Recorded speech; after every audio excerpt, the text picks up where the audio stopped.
The morning sun cast long shadows across the courthouse steps as Marcus Thompson adjusted his cane and took a deep breath. His left leg, still recovering from the shrapnel that had torn through it during his third tour in Afghanistan, throbbed with each step. The Purple Heart medal wasn't visible under his clean but worn shirt, but the pain in his eyes told a story that words couldn't capture. Marcus had never imagined he would find himself in this position. 3 months ago, he had been behind on his rent, struggling to make ends meet on his disability payments. The apartment he shared with his elderly mother had become their refuge after years of moving from place to place, trying to find stability. His mother, Sarah, had worked 2 jobs her entire life to support Marcus and his younger sister, but now her arthritis made it impossible for her to work. The eviction notice had arrived on a Tuesday, delivered by a sheriff's deputy who looked uncomfortable handing over the papers. Marcus had tried everything, calling the landlord, visiting veteran assistance programs, even selling his father's old watch that had been the only thing left to him. Nothing had been enough to cover the 3 months of back rent that had accumulated while he waited for his disability claim to be processed. Standing outside Judge Harrison Mitchell's courtroom, Marcus felt the weight of failure pressing down on his shoulders. Other tenants sat on wooden benches, some crying quietly, others staring at the floor with resignation. The courthouse smelled of old wood and anxiety, a combination that made Marcus's stomach turn. He had faced enemy fire without flinching, but this legal battle felt more terrifying than any combat zone. Judge Mitchell's reputation preceded him like a dark cloud. Known throughout the county as Hard Time Harrison, he was famous for his harsh sentences and complete lack of sympathy for anyone who appeared before his bench. Local lawyers often warned their clients that appearing before Mitchell meant preparing for the worst possible outcome. His courtroom was where hope went to die, and everyone knew it.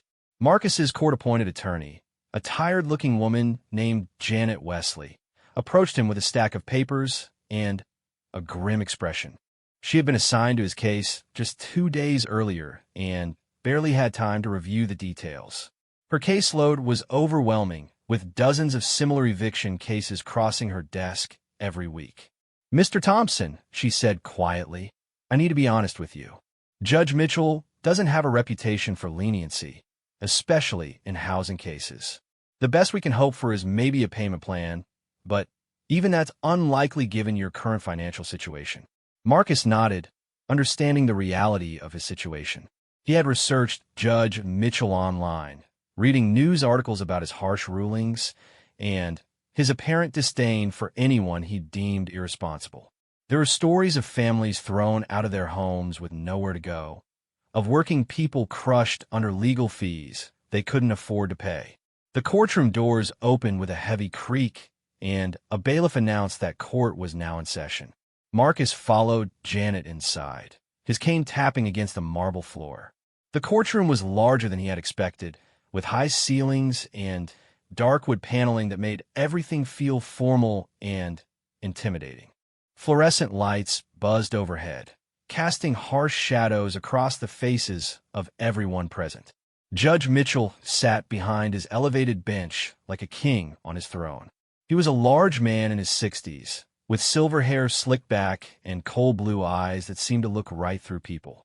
His black robes made him appear even more imposing, and his expression suggested he had already decided the outcome of every case before hearing a single word.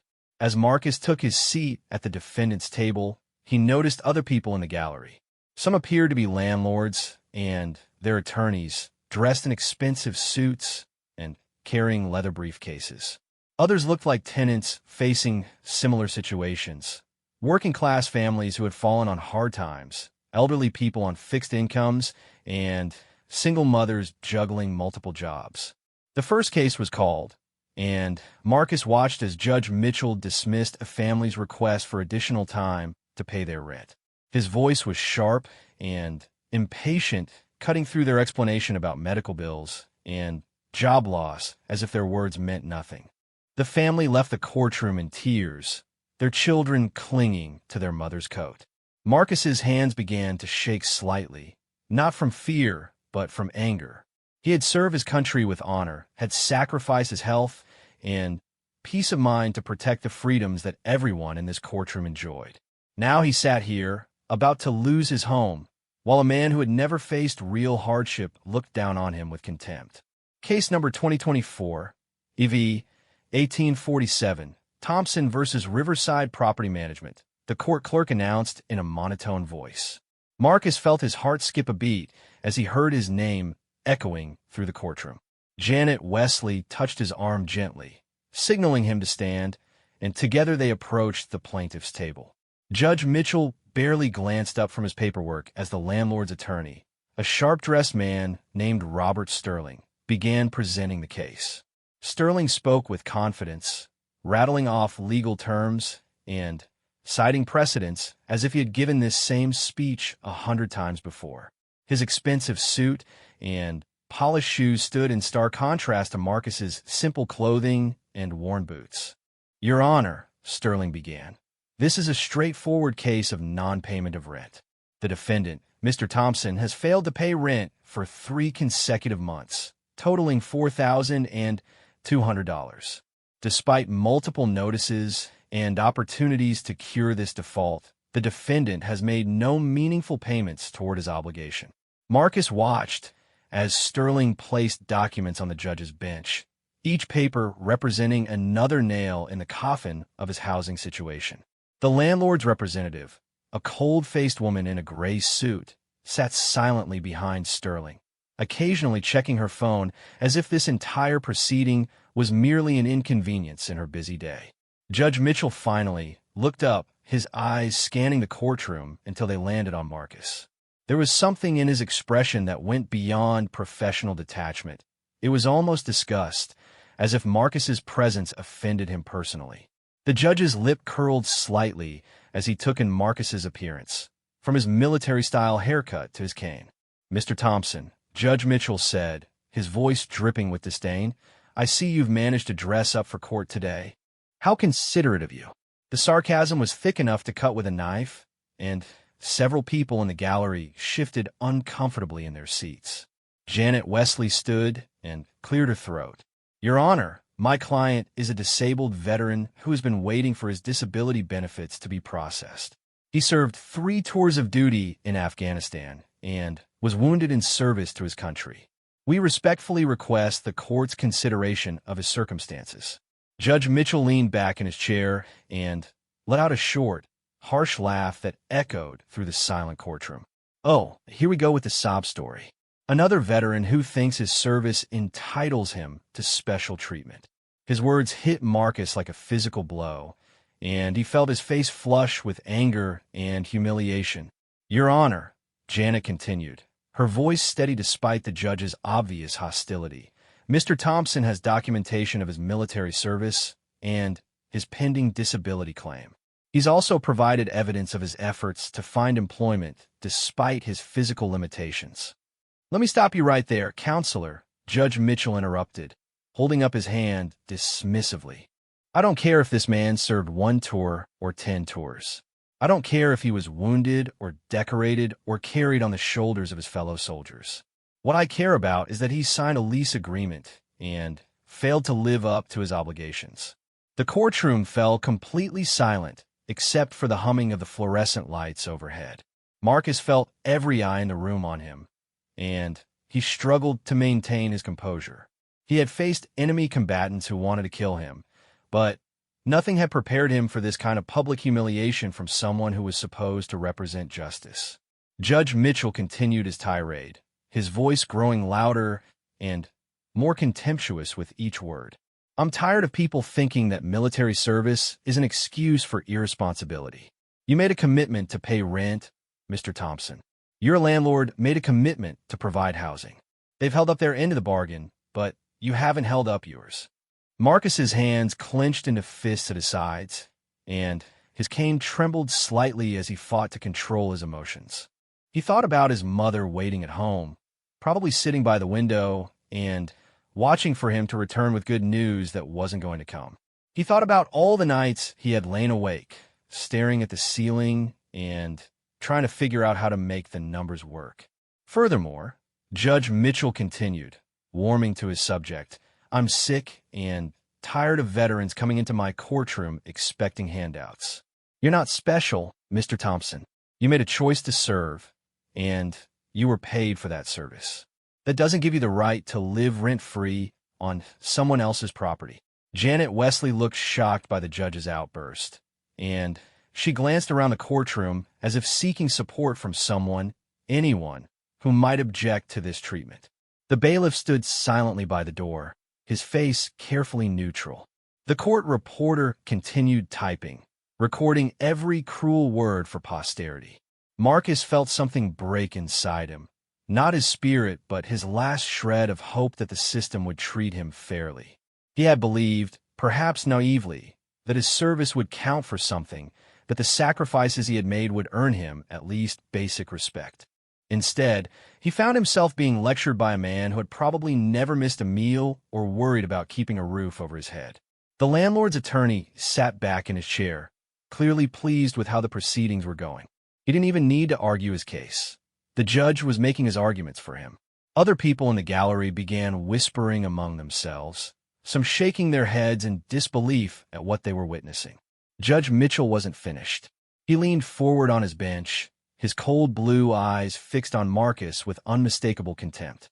"You know what I think, Mr. Thompson? I think you're using your military service as a crutch, an excuse for your own failures and poor decisions. Real veterans don't make excuses. They take responsibility for their actions." The words hung in the air like toxic smoke, poisoning everything they touched. Marcus felt his world spinning as Judge Mitchell's accusations cut deeper than any shrapnel ever had.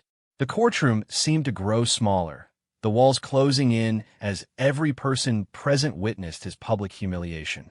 His Purple Heart, hidden beneath his shirt, felt heavier than ever against his chest. "You want to know what real responsibility looks like?" Judge Mitchell continued, his voice rising with self-righteous anger. "It looks like paying your bills on time. It looks like not making commitments you can't keep. It looks like being a productive member of society instead of looking for handouts and sympathy." Marcus's attorney, Janet Wesley, stood frozen beside him, clearly out of her depth in dealing with such blatant prejudice from the bench.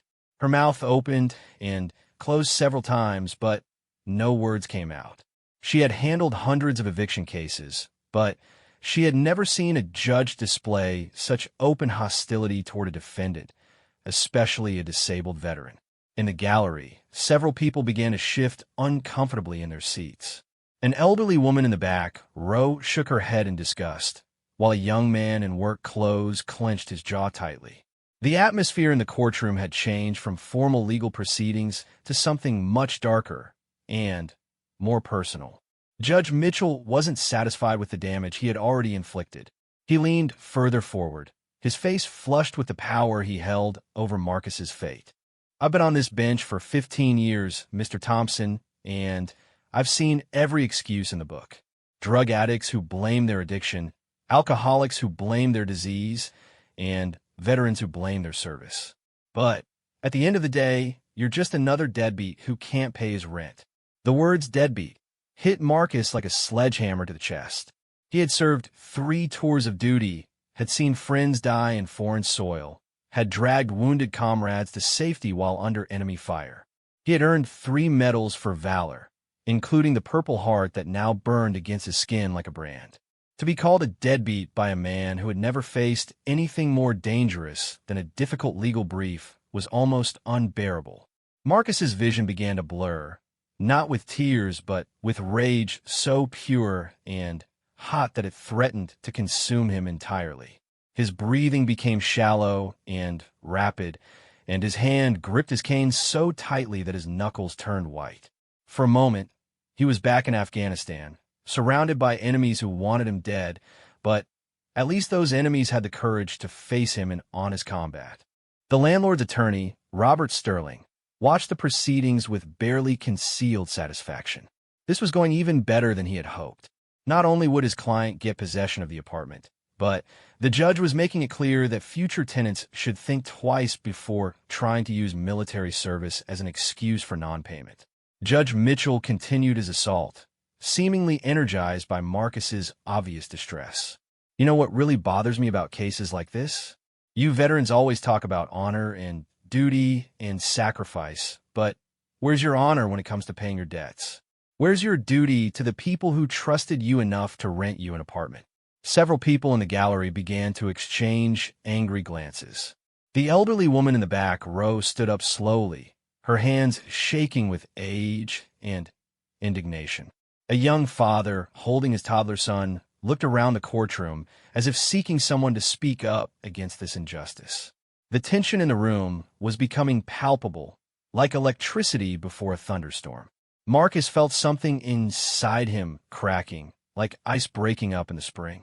All the pain he had carried, all the nights of wondering if his service had meant anything, all the struggles with physical therapy and nightmares and a system that seemed designed to grind veterans down into nothing. It all came rushing to the surface at once. Judge Mitchell, oblivious to the growing anger in his courtroom, pressed his attack even further.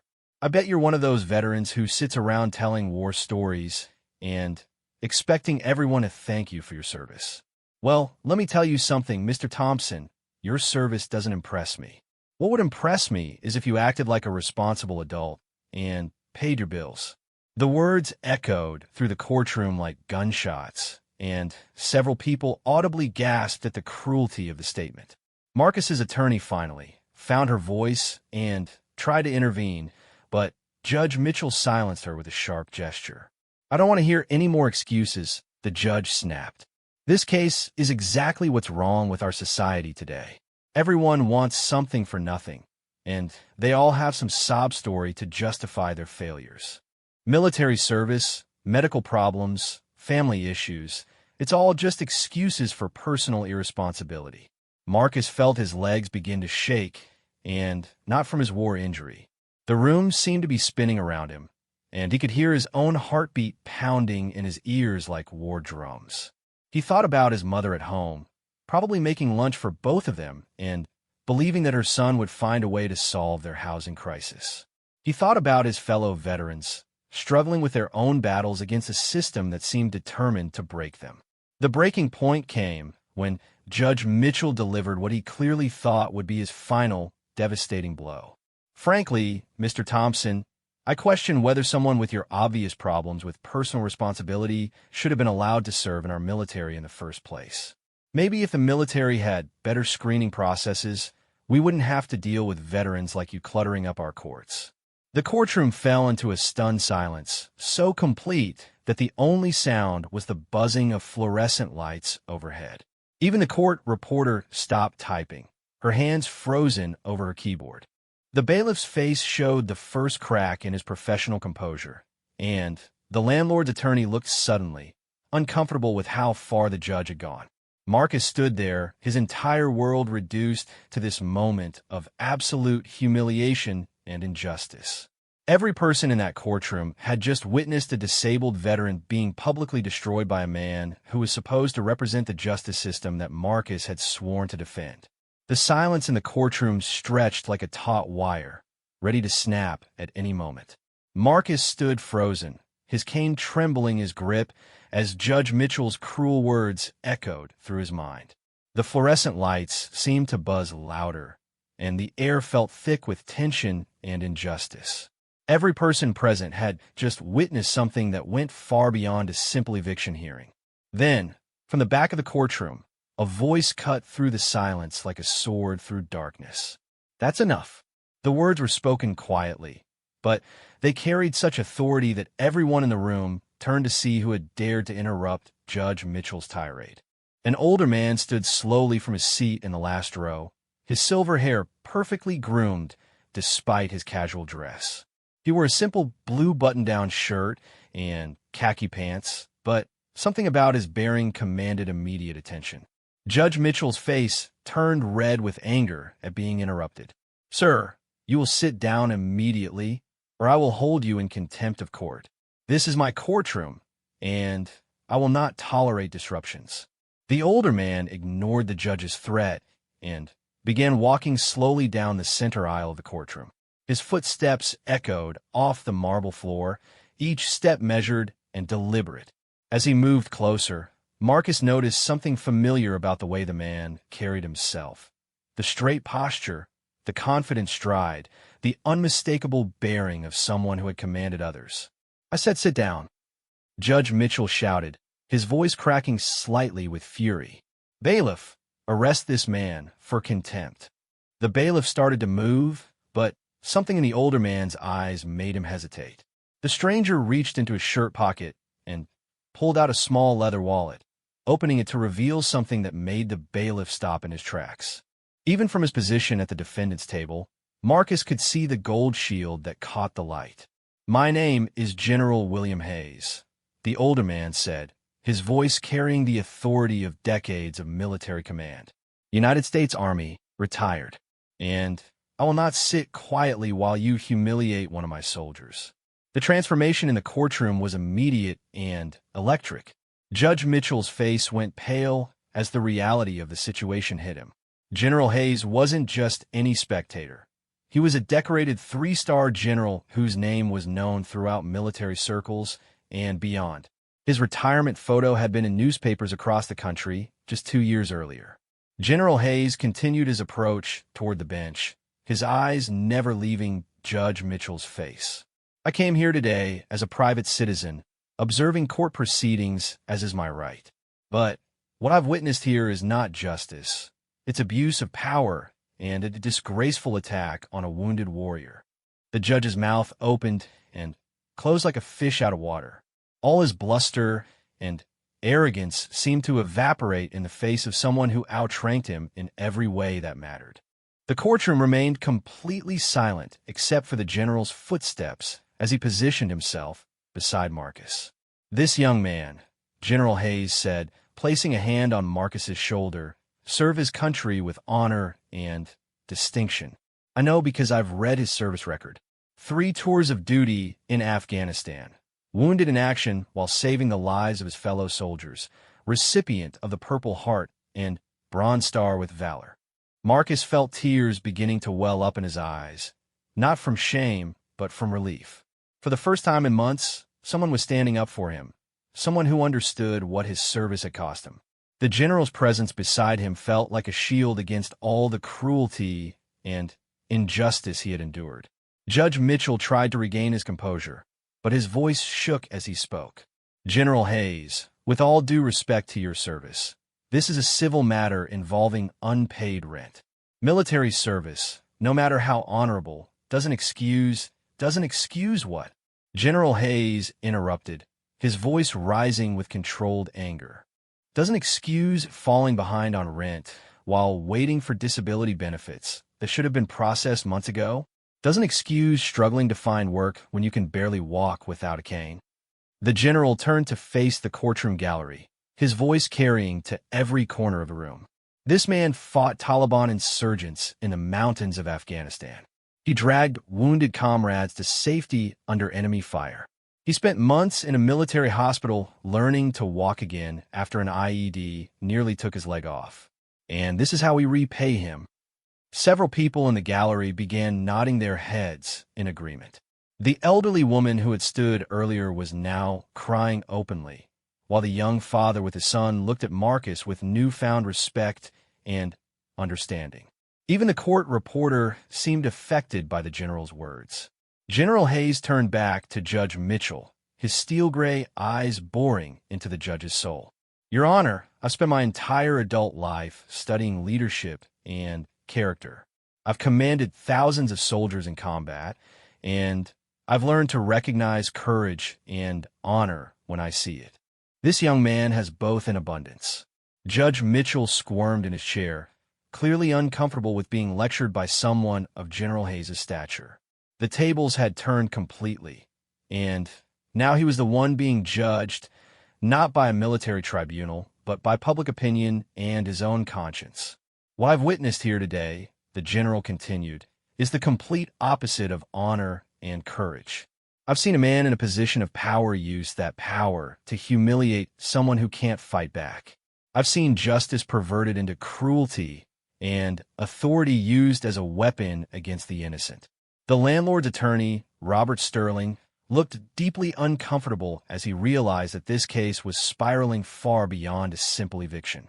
His client, the property management representative, was staring at her phone as if seeking an escape from the uncomfortable situation unfolding before them.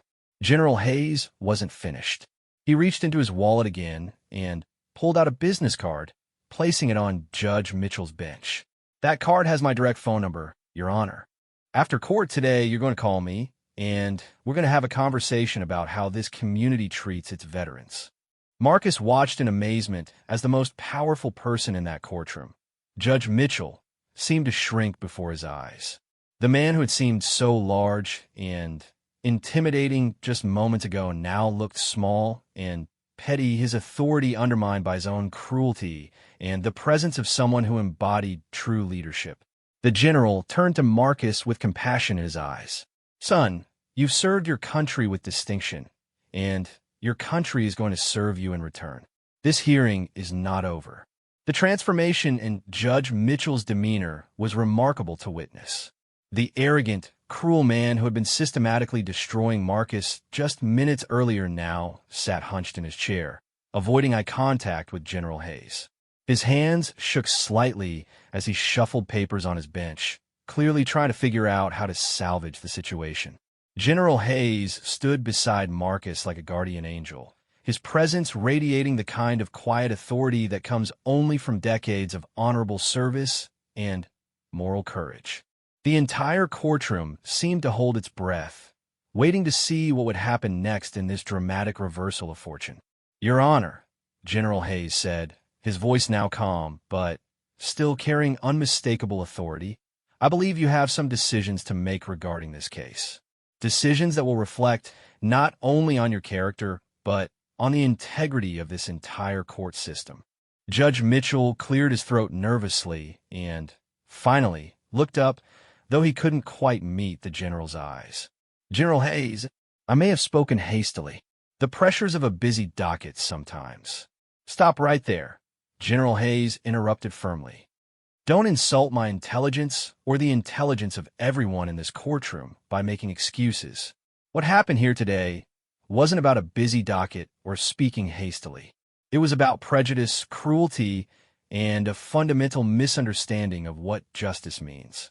Marcus felt a strange sensation washing over him. It was hope, something he hadn't felt in months. Standing beside this distinguished general, listening to someone finally speak truth to power on his behalf, he remembered what it felt like to have dignity and worth. General Hayes continued addressing the judge, but his voice was now loud enough for everyone in the courtroom to hear clearly.